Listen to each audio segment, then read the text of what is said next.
आज की जो प्रेस कॉन्फ्रेंस है उसको बुलाने का उद्देश्य ये है कि एसओजी द्वारा एक जांच की गई जिसके अंदर की बंसीलाल उर्फ प्रिंस सैनी, उसके डायरेक्टर हैं दूसरी ममता भाटी और एक मैनेजर दिनेश बागड़ी, इन 3 लोगों को गिरफ्तार किया गया है।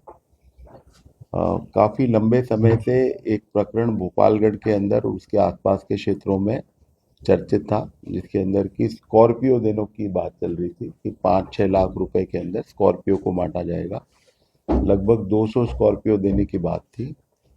और आश्चर्य की बात है कि इस तरह की चर्चा में जो वीडियोस देखने आए सामने एसओजी के सामने, उनमें 30-30 हजार व्यूअर्स ने उन वीडियोस को देख रखा था।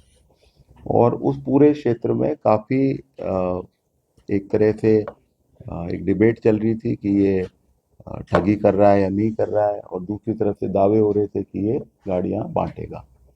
जबकि ये बहुत साधारण तरीके से समझा जा सकता था कि कोई डिपॉजिट्स नहीं ले सकता। जो बड्स एक्ट है उसके अंदर किसी भी प्रकार की कोई भी डिपॉजिट लेना, एक पर्टिकुलर लिस्ट है, उसी के जो लोग हैं वही लोग डिपॉजिट्स ले सकते हैं, बाकी कोई भी व्यक्ति डिपॉजिट्स नहीं ले सकता। ये simple case of buds act था।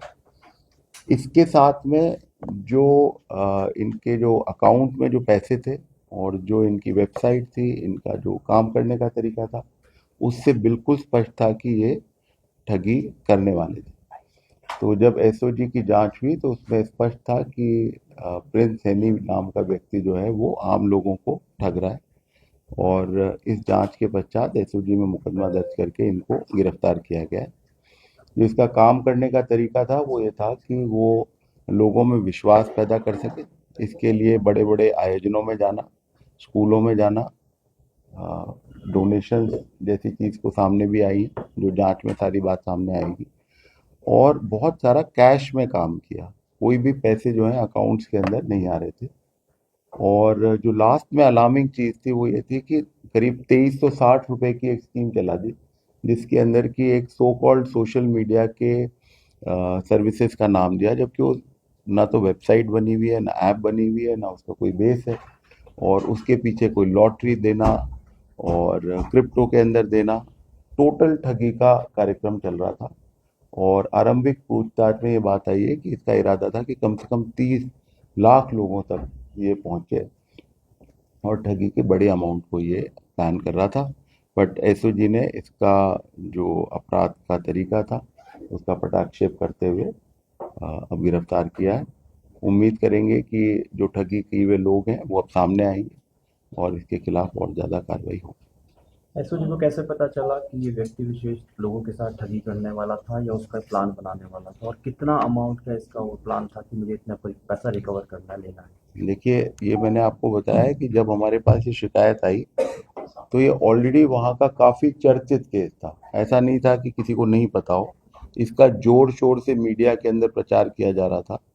तो कोई सीक्रेसी की बात नहीं थी। जैसे एसओजी के सामने आया तो हमारे सामने क्लियर था कि ये तो खुलेआम ही अपराध कर रहा है।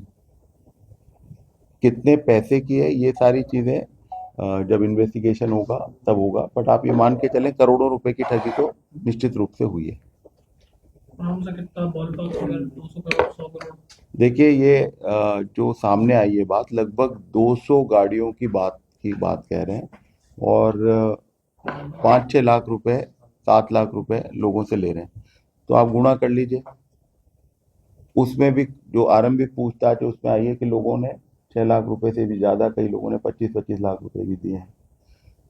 ये जो 2360 रुपए थे इसमें भी कितने लोगों ने दिए हैं ये भी चीज़ सामने आएगी। तो ये बिल्कुल आरंभिक स्टेज के ऊपर ही हम लोग ये प्रेस कॉन्फ्रेंस के जरिए जनता को बताना चाह रहे हैं कि और पैसे ना दें, क्योंकि अभी भी लोग पैसे लगातार जमा करा रहे हैं। आरोपी अकेला है या आरोपी के साथ और भी गैंग के सदस्य जिन्हें गिरफ्तार करना शेष रह गया? अभी तो बहुत गिरफ्तारियां बाकी हैं। जो इमीडिएटली गिरफ्तारी हुई है वो दिनेश बागड़ी करके जो इसका मैनेजर है उसकी हुई है, और कंपनी में जो को डायरेक्टर है ममता भाटी उसकी हुई है। और कौन कौन है जो अभी फरार चल रहे हैं जिनके ऊपर पूरे एसओजी की नजर है? देखिए, बर्ड्स एक्ट के अंदर जो फर्स्ट लेयर होती है, जो दूसरे लोगों को एनकरेज करते हैं कि हम पैसे लेते हैं उनके थ्रू जाके, तो वो भी सारे के सारे लोग आरोपी बनेंगे। सर इनका बैकग्राउंड क्या है, ये मतलब ये 12वीं फेल है, ये 12वीं फेल?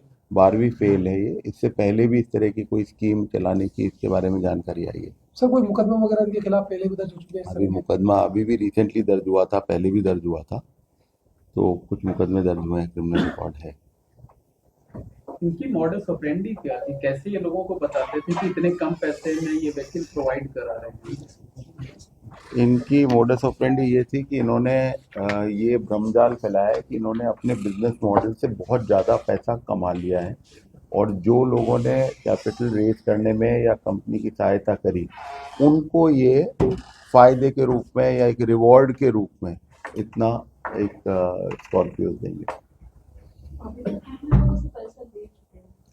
देखिए, ये वाला जो पार्ट है, मनी ट्रेल वाली जो पार्ट है, ये पहले ही दिन अभी अरेस्ट हुए, तो कहना थोड़ा सा जल्दबाजी होगी, पर जैसे जैसे चीज़ सामने आएगी। लेकिन बहुत क्लियर है कि करोड़ों रुपए की ठगी तो निश्चित रूप से हुई है।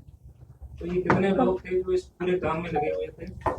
मैंने आपसे बताया कि ये कन्विंस कर रहा था लोगों को। अगर आप वीडियोस भी देखेंगे, जैसे आपके सामने ही, अगर आप लोग खुद ही एक सेकंड देखें, आप सिर्फ प्रिंस सैनी नाम से आप गूगल में सर्च कर लें, कितने तरह के वीडियोस और कितने तरह की बातें आपके सामने इमीडिएटली आ रही हैं।